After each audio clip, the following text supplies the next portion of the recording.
یہ جو کیلا آج آپ کھا رہے ہیں نا، یہ ہمیشہ سے ایسا نہیں تھا۔ پہلے اس کے اندر بڑے بڑے بیج ہوا کرتے تھے، بالکل امرود کی طرح نہیں، امرود سے بھی بڑے، کالے کلر۔ آپ ذرا سوچیے، وائلڈ بنانا سے آج ماڈرن بنانا سیڈ لیس کیسے ہوگا؟ اس کے سارے بیج کہاں گئے؟ کیا فقط اتفاق ہے؟ ہرگز نہیں، بلکہ ہوا کچھ یہ، پہلے کیلا بھی باقی تمام پودوں کی طرح بیج کے ساتھ ہی بویا جاتا، پھر کچھ یوں ہوا کہ انہوں نے بیج کی بجائے شاخیں بونا شروع کر دی۔ بیج کا استعمال کم سے کم تر ہوتا چلا گیا، اور جب بیج کا استعمال ہونا بند ہو گیا، مال کے کائنات نے بیج کا وجود ہی ختم کر دیا۔ آج آپ کو جو ماڈرن کیلا نظر آتا ہے، اس میں بیج برائے نام صرف نشان ہی رہ گیا، اور وہ افزائش کے قابل نہیں ہوا کرتا۔ پتہ ہے ایسا کیوں ہوا؟ مال کے کائنات فرماتے ہیں وَأَمَّا مَا يَنْفَعُ النَّاسَ فَيَمْكُثُ فِي الْأَرْضِ، زمین میں بقا تو اسی کو ملے گی جو لوگوں کے لیے، دوسروں کے لیے فائدہ مند ثابت ہوگا۔ جب تک بیج فائدہ دے رہے تھے تب تک موجود رہے، جب انہوں نے فائدہ دینا بند کر دیا یا ہم نے ان سے فائدہ لینا بند کر دیا، مال کے کائنات نے ان کا وجود ہی ختم کر دیا۔ یہی اللہ تعالیٰ کا قاعدہ اور قانون بھی ہے، یہاں پر وہی باقی رہے گا جو کہ دوسروں کے لیے فائدہ مند، بینیفیشیل رہے گا۔ آپ ذرا غور کیجیے، مسلمان ایک وقت دنیا پر راج کر رہے تھے، وجہ کیا تھی؟ ان کے پاس بیت الحکمت، القرطبہ، الازہر، جامعہ نظامیہ، اس جیسی بہت سی یونیورسٹیز تھیں، اور یونیورسٹیز کر کیا رہی؟ لوگوں کی خدمت کر رہی تھی، لوگوں کے لیے ہم بینیفیشیل تھے، ہم ساری دنیا کے امام تھے۔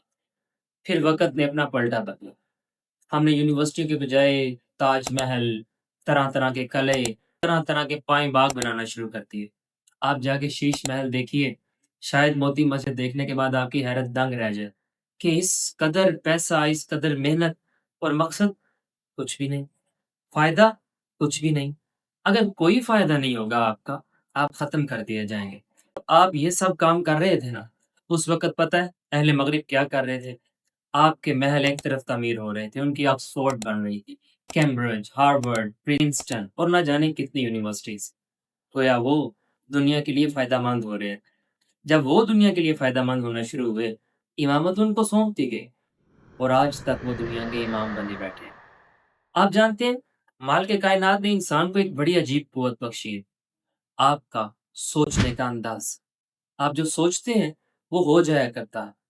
کبھی آپ نے غور کیا، آپ مال کے کائنات کے خلیفہ ہیں، اور مال کے کائنات کی ایک قوت ہے، کن فیکون، وہ کہتا ہے ہو جا، بس ہو جایا کرتا ہے۔ آپ نے کبھی محسوس نہیں کیا، جب آپ جنت میں چلے جائیں گے، آپ چیز سوچیں گے وہ ہو جائے گی؟ یہ نہیں، گویا یہ آپ کے اندر مال کے کائنات نے صلاحیت رکھ چھوڑی ہے، جو آپ سوچیں گے وہ ہو جائے گا۔ اور یہ معاملہ فقط اور فقط جنت کے ساتھ خاص نہیں ہے، یہ آپ کے اندر ایک ابیلٹی ہے، ایک صلاحیت ہے، آپ اسے یہاں پر بھی ایکٹیویٹ کر سکتے ہیں۔ ایک شرلے ایک معاملہ لکھتا ہے، وہ کہتا ہے میں پائیں باغ میں بیٹھا ہوا تھا، میں نے ایک پھول کو دیکھا، میں نے دیکھا اس کی جو کناری تھی وہ سفید تھی، میرے دل میں خیال پیدا ہوا اسے سفید ہونا چاہیے، میں اسے یوں ہی محسوس کرنے لگا کہ یہ سفید ہے سارے کا سارا، اور میں دیکھتا رہا، اس پر ہر نیا اگنے والا پھول پہلے سے زیادہ سفید ہوتا تھا، اس کا سارے کا سارا گلابی پن ختم ہو چکا تھا، وہ واقعی سفید ہو چکا ہے۔ انسان کے دماغ کی یہی وہ قوت ہے جسے آپ کن فیکون کی طرح استعمال کر سکتے ہیں۔ آپ کو پتہ ہے، اگر آپ قرآن کو چھوڑ کر اپنا اکوائرڈ نالج استعمال کرتے ہوئے، سائنس کا سہارا لیتے ہوئے بھی ترقی پر ترقی کرتے چلے جائیں گے، جس قدر آپ ترقی کرتے چلے جائیں گے، آپ قرآن کے اتنا ہی قریب آتے چلے جائیں گے۔ بہت سی مثالیں دی جا سکتی ہیں، لیکن میں فی الحال صرف سائنس کے باب آئنسٹائن کی مثال دوں۔ وہ کہتا ہے He who can no longer pass to wonder and stand part in awe، وہ جس کے پاس وقت نہیں ہے کہ وہ رکے، قدرت کے عجائبات کو غور سے دیکھے، تدبر کرے، اور اس میں کھو جائے، خشیت اور تقوی پیدا کرے۔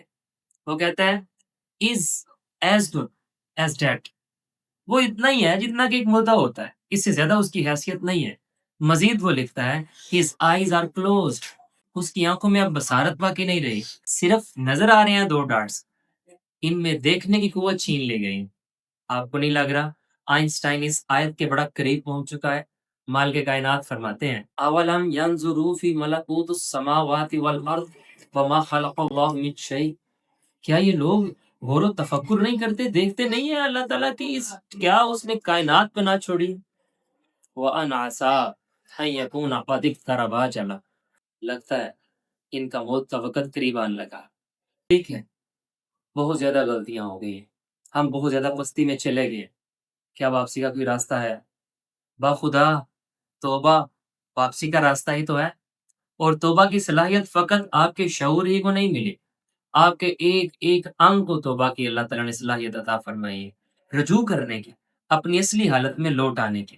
آپ نے غور کیا ایک ڈاکٹر آپ کے جسم میں چھید کر دیتا ہے، اسے پتا ہے اندر ایک ایسی مشین، ایک ایسی چیز لگی ہوئی ہے جو رجوع کرنا جانتی ہے، جس میں توبہ کی صلاحیت ہے، وہ ماسک دوبارہ بناتے ہیں۔ اسی امید پر آپ کی ہڈیاں کاٹی جاتی ہیں، کہیں اور جوڑ دی جاتی ہیں۔ وہ جانتے ہیں ہڈیاں رجوع کریں گی، توبہ کریں گی، واپس ریپیئر ہو جائیں گی، اپنی اصلی حالت میں آ جائیں گے۔ پھر آپ یہ مالک کائنات کا حکم کیسے بھول گئے؟ مالک کائنات فرماتے ہیں ثم یتوبون من قریب فاولئک یتوب اللہ، جو جلدی توبہ کر لیں گے نا، اللہ بھی جلدی توبہ قبول کر لے گا۔ جو جلدی اپنی اصلی حالت کی طرف لوٹنا چاہیں گے، مال کے کائنات ان کو اصلی حالت کی طرف لوٹنے کی جلدی سامان پیدا کر دے گا۔ اگر آپ آج توبہ قائم کرتے ہیں، آپ نے اگر آپ اللہ کی طرف رجوع کرتے ہیں، آپ کا قرآن کو پڑھنے کا انداز ہی بدل جائے گا۔ آپ نے بہت مرتبہ مال کے کائنات کی آیت تو پڑھ رکھی ہوگی نا، ما ننسخ من آیت او ننسیها نأتی بخیر منها او مثلها۔ اللہ تعالیٰ اپنی کسی آیت کو تب تک ختم نہیں کر دیتا، منسوخ نہیں کر دیتا، جب تک کہ اس سے بہتر کوئی آیت آپ کو نہیں دے دیتا۔ اس کو آپ کے ہاتھوں میں موجود قرآن کی حیثیت سے تو آپ نے بہت بار پڑھا اور لکھا۔ آئیے اس عملی قرآن کے اعتبار سے اس آیت کو دیکھتے ہیں۔ انسان دیکھیے، پہلے جانوروں کو اس نے اپنے وش میں کیا، اس کو اپنی سواری بنایا۔ جب ایک بھاری سامان ایک جگہ سے دوسری جگہ لے جانا ہوتا، اس کو گھسیٹتے ہوئے پیچھے لے جایا جاتا۔ پھر اس کو سمجھ آئی، مال کے کائنات نے اسے علم عطا کیا، آیت بدلی، سواری بدلی، اس نے پہیہ ایجاد کیا، لکڑی کا پہیہ۔ لکڑی کا پہیہ چلتے چلتے اسے سمجھ آئی یہ ٹوٹ جاتا ہے، اس کی فرکشن زیادہ ہے، فرکشن کم ہونی چاہیے۔ اس نے اس کے اوپر ایک نرم ربڑ لگانا شروع کر دی، معاملہ چلتا گیا۔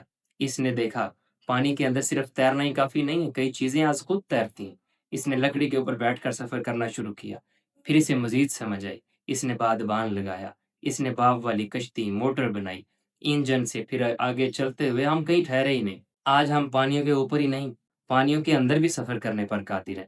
آج ہم ہواؤں میں پرندوں سے بہتر اڑ لیتے ہیں، آج ہم زمین کی رن سے باہر جا چکے ہیں۔ یعنی کہ ہر آیت کے بعد بہتر آیت آتی گئی، اور یقین جانیے انسان کے مسکن کی بات ہو یا علم کے بات، ہر معاملے میں ایسا ہی ہوا۔ مال کے کائنات آپ کو فرماتے ہیں هو الذی خلقکم من نفس واحدہ، وہ اللہ کی ذات ہے جس نے تمہیں نفس واحدہ سے پیدا کیا۔ اگر آپ اس انداز سے قرآن کو پڑھیں گے، آپ کا پڑھنے کا انداز بدل جائے گا۔ اب نفس واحدہ حضرت آدم علیہ السلام پر جا کر رک نہیں جائے گا، مزید آگے چلے گا۔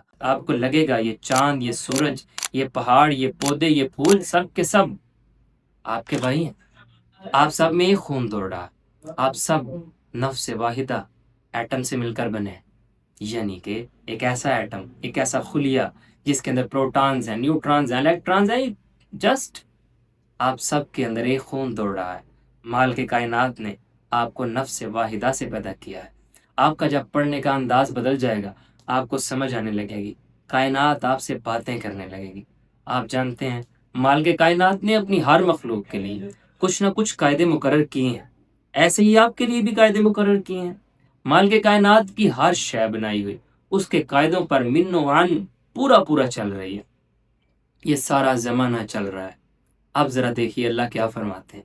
اللہ کہتا ہے والعصر، یہ پورے زمانے کو دیکھو، ان الانسان لفی خسر، صرف انسان ہی ہے جو میرے بنائے ہوئے قواعد کو بائی پاس کرنے کی کوشش کرتا ہے، خسارے میں ہے۔